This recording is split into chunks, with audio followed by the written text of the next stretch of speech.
সংকটের কারণে নৌযানগুলোতে জ্বালানি সরবরাহ ব্যবহৃত হচ্ছে। দ্রুত এই সংকট নিরসনে কার্যকর ব্যবস্থা নেওয়ার আহ্বান জানিয়েছে রিভার ফুয়েল ট্রেড অ্যাসোসিয়েশন।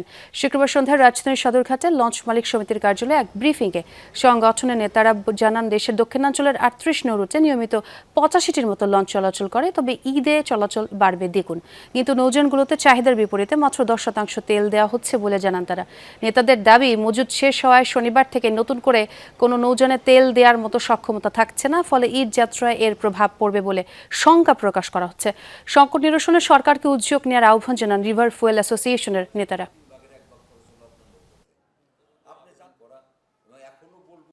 আমাদের প্রয়োজন হলো ডেইলি 3 লক্ষ লিটার, আমাদেরকে দিচ্ছে 20,000 30,000, তো কাজে আমরা সংকলন করতে পারতেছি না, বিধায় জাহাজগুলো বন্ধ হয়ে যাচ্ছে।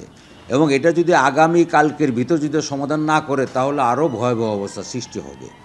জাহাজ আপনার যাত্রী পরিবহন আপনার মুক্ত করে পড়বে, কোনো জাহাজ চালাইতে পারবে না।